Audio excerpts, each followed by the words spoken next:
Урматтуу телекөрүүчүлөр, биз сапарыбызды дагы да болсо алдыны көздөй улантмакчыбыз. Дагы жаңыдан таттуу уйкудан туруп биздин катарыбызга кошулуп жаткандар болсо кутман таңыңыздар менен дейли. Мына биздин куттуу студиябызга өрнөктүү элибиздин өнөрлүү уулдары чыгармачылыктын чыйыр жолуна кадам таштап жаңыдан көптөгөн бийиктиктерди багындырабыз деген изгил тилек менен жүрүшкөн кыргызымдын кыраан жигиттери келип олтурат. Жакындан тааныштырып өтсөк, кесиптеш. Бибизара Бешеналиева атындагы Кыргыз мамлекеттик маданият жана искусство университетинин студенттери, жаш таланттуу ырчылар бизде конокто. Тилебай уулу Сыргабек жана Мурзакулов Адилет деген биздин мырзаларыбыз келип отурат. Студиябызга кош келипсиздер. Маанайыңыздар кандай, жакшыбы? Таңды кандай тособуңуздар? Абдан сонун тостук, рахмат. Алгачкы эле суроо ошол кененирээк таанышалы. Өзүңүздөрдүн байкы туулуп өскөн айылыңыздар туурасында, өзүңүздөр тууралуу деги эле айтып берсеңиздер. Биз өзүбүз негизи мен Жалал Абадтан болом. Ошо Жалал Абад областына караштуу Сузак районунан. Ал жакта 9-класска чейин окуп, анан Жалал Абадтагы техникумга тапшырып, ал жерде бүтүп, азыркы учурда Бибисара Бешеналиева атындагы Маданият жана искусство университетинде 4-курста окуп жатам. Азыркы учурда. Азыркы учурда. Өзүм болсо, мен Жалал Абад областына караштуу Сузак районунун Сарыбулак айылынан болом. Мен дагы ошол 9-класс бүтөрүм менен эле ошол Маданият техникумга тапшырып, ал жакты бүтүп, буюрса ушу искусство университетте эстрада бөлүмүндө окуп жатабыз. Жакшы Баракелде. Окуулар кандай болуп жатат? Окуу деп калдык, окуу туурасында кеп куралы. Окуулар болуп жатабы, жакшы эле? Эң сонун азыр жакшы, уже жакшы башталып калды уже. Азыркы учурда, Мурун караганда. Негизи ушул чыгармачылыкка кандайча аралашып калдыңыздар? Чыгармачылыкка негизи баарынын эле кичинекей кезинде кыял болот. Биздин ошо кичинекей кезинде кыялданган кыялыбыз ушу элдин астына чыгып, элдин адамы болууга кызыгып, ушул жолго келип калдык. Биздин да ошо Кудай буйрса, эл алдында таанылып, ырларыбыз чыкса, жана ушундай эле. Эми адам нарагынан болот экен, негизи мен ырга жакын, баягы ошо маданиятка жакыныраак адам десем да болот. Ошо музыка чөйрөсү жагат да мага негизи. Үй бүлөңүздөрдө же болбосо үй бүлөңүздөрдө ким мырдай чыгармачылык чөйрөдө жүргөн инсандар барбы? Атаңыз же апаңыз деген? Мен үйдө атам аккордеон ырдап калат. Мурда ошол атам элдин жакшылыгына тойлордо кызмат кылчу экен. Чоң атам ырдаган ошол.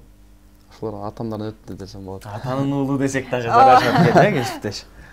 Келиңиздер, анда урматтуу биздин телекөрүүчүлөрүбүздү дагы көп күттүрбөстөн жагымдуу чыгарма жандуу үн менен тартуулап берсеңиздер, сиздерден көптөн көп сураналы аккордеондун коштоосунда, кайсы чыгарманы аткарып берели деп турасыздар таң эрте? Анда таң эртеден ушул Шаңдырак Бекборбиев агабыздын Суктанам деген ырын. Баракелде. Сиздер үчүн болсун.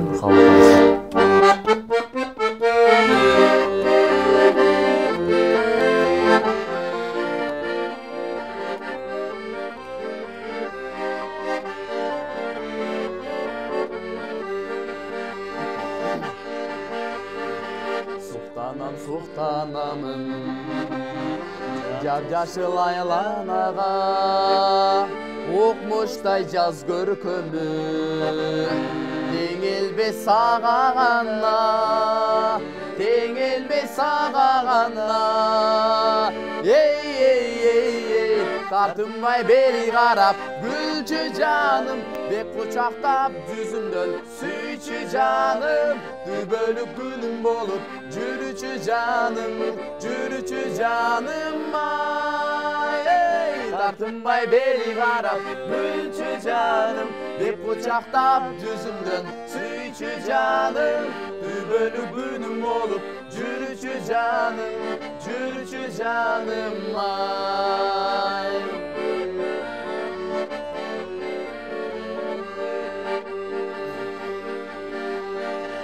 Aralap жаш жиберди, келесиң сен жаныма, сезимим уялыңтыр, сезилет мага гана, сезилет мага гана.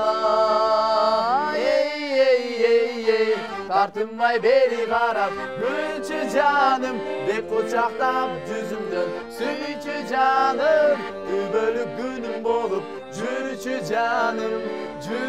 жаным ай тартынбай бери карап күлчү жаным деп кучактап жүзүмдөн сүйчү жаным түбөлүк күнүм болуп жүрчү жаным ай жүрчү жаным ай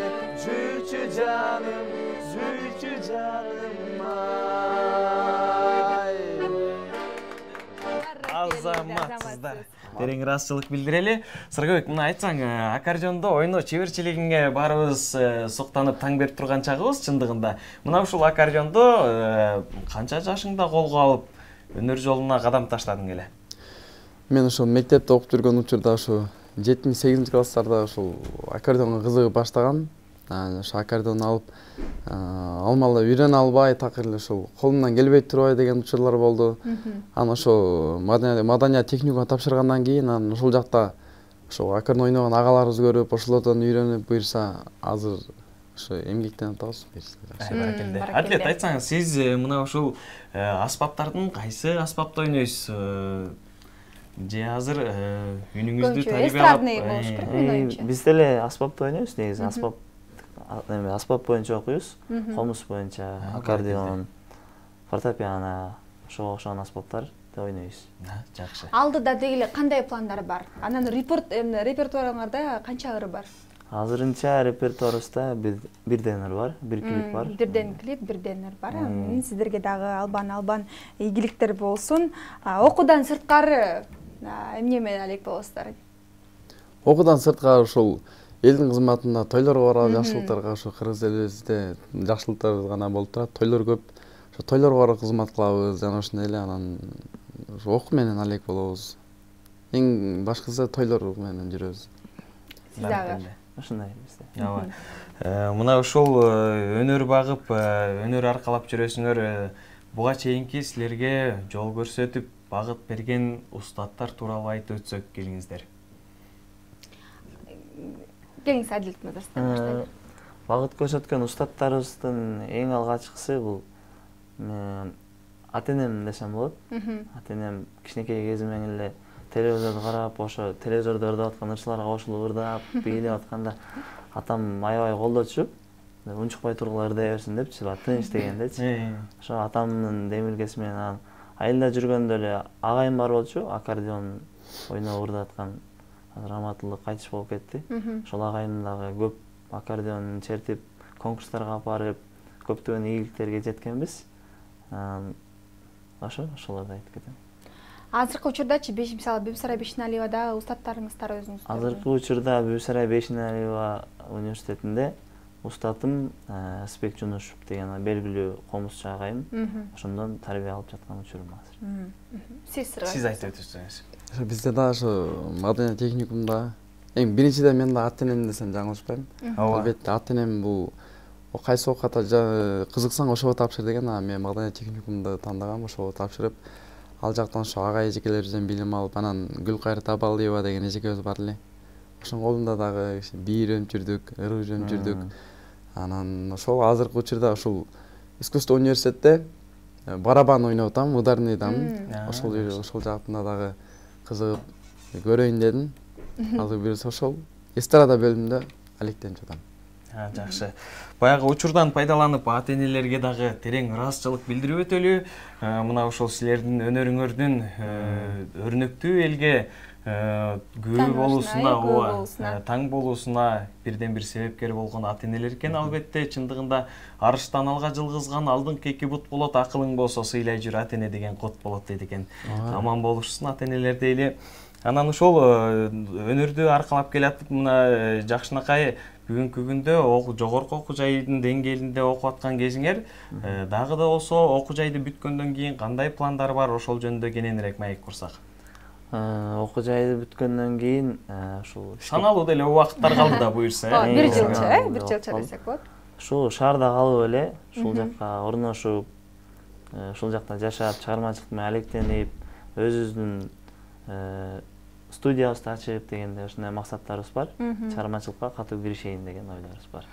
Баракелде. Сизче сурап турса? Буюрса биз да ошо окунуп бүткөндөн кийин ошо ырларыбызды жаздырабыз, клип тарттырабыз, жана ошондой эле ишке киребиз дегендей. Биз дагы мугалим болобуз буюрса. Ооба, чындап эле мугалимдик дагы кесипти аркалайсыздар, сиздер, чогуу. Ал дагы бар. Негизи ушул мугалим деп калдыңыз. Азыркы учурда кайсыл эмеде кызматта иштеп жатасыздар? Мисалы, Бибисара Бешеналиевада көбүнчө мисалы биринчи алдын ала сөзсүз түрдө мектептен биринчи башталат го, биринчи жумушчу, ошол сыяктуу бир жумуштарда иштейсиздерби азыр? Жок, биз азырынча андай мектеп, андай башка ишканаларга ишке кире элекпиз, мугалим болуп. Азыр биз ошо тойлорго чыгып эле ошентип кызмат кылып жүрөбүз. Баракелде.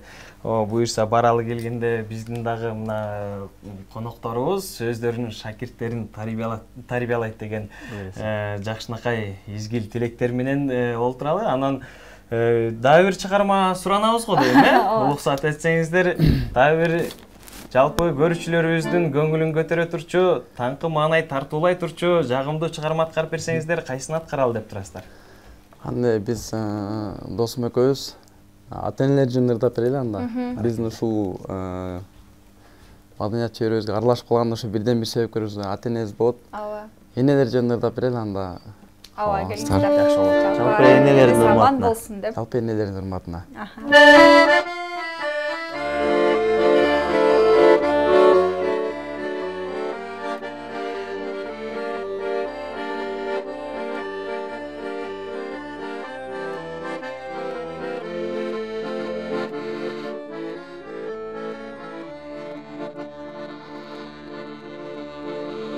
Kadırın bildim elenin, kadırlap sıylap gelemim. Ak sütün aktaştığın bo, uşulur siz gebelegin, uşulur siz gebelegin. Enekem benim baylığım, geçmeniz susun kaygınım. Alparam sizge ak jolu, koluma tiyse aylığım, koluma tiyse aylığım.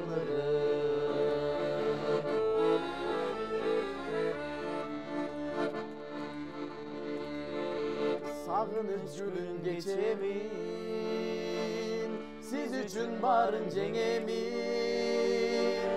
Yürektün susun tabalsam, apakesiz gebelegin, enekesiz gebelegin.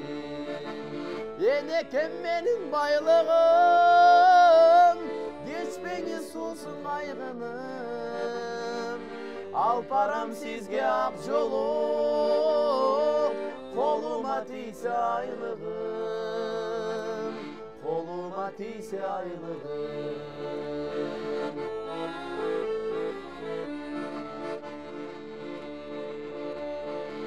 Ömürdün gülü sol bosun, ökünüç gündür bol bosun. Özgöler kapa bolsa da, apa kim kapa bol bosun. Apamdı Kuday koldosun. Enekem benim baylığım, geç beni susun kaygınım. Alparam sizge ak jolu, koluma tiyse aylığım, koluma tiyse aylığım.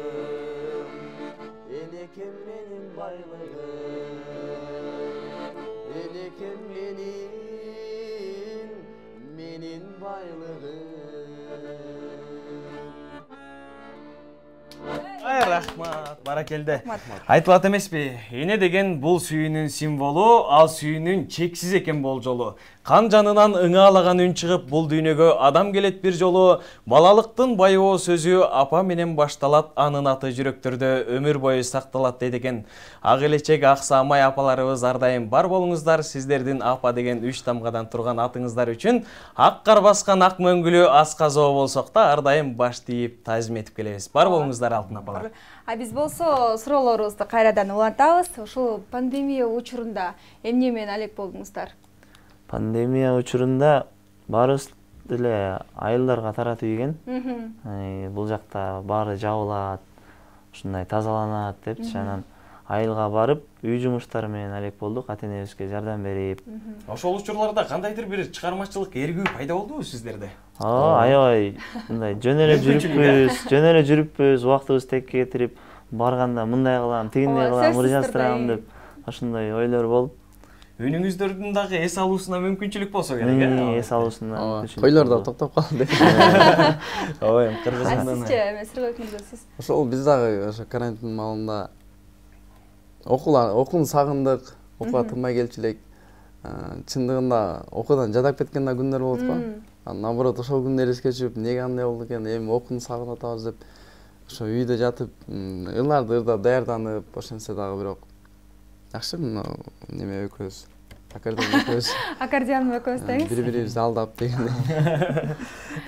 Келиңиздер анда. Анда эмесе, эми жалпы телекөрүүчүлөргө биздин коттуу сахнабызга чыгып, кененирээк дагы бир жагымдуу чыгарма аткарып берсеңиздер, жалпы телекөрүүчүлөрүбүз да күтүп калды окшойт.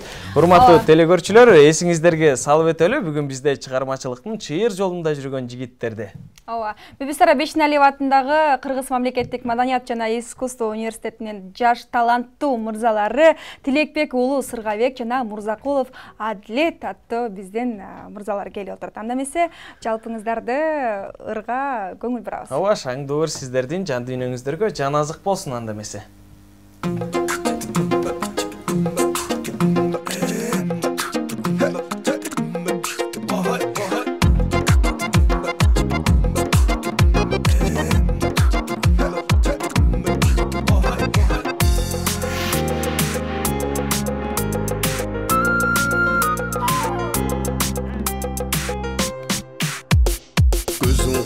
Карагаттай бетиң нурлуу жүзүң ай, көздөрүңдөн нур чачырайт, таңкы чолпон жылдыздай, тиштериңдин тегиздиги тизге бермен шурудай, чачың узун кара кудум, баасы кымбат кундуздай.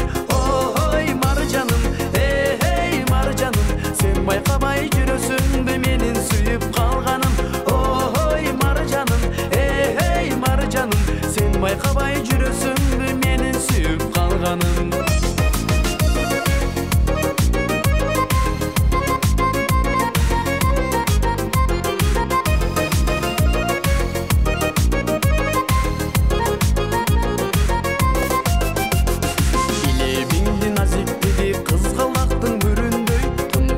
Sen men üçün edelbektin gülümдөй, басып барса мен жаныңа тиктесең сен өлүмдөй, жүрөм азаптарсам дагы сени такыр түмүлбөй.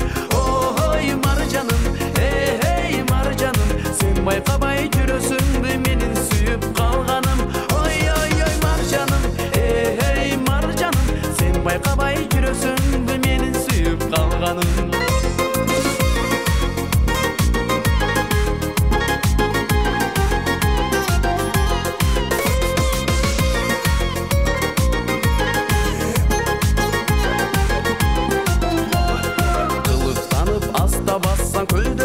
Çüröksün, külkün ukmuşun kıragan, küsü tunuk müröksün. Kaydan seni jolukturdum, elcerettin jüröktü. Tamak içpem tün doktabayım, kusalanttın, jüdöttün. Oy marjanım, ey marjanım, sen baykabay jürösün, go menin sүйüp kalganım. Oy marjanım, ey marjanım, sen baykabay jürösün, menin sүйüp kalganım.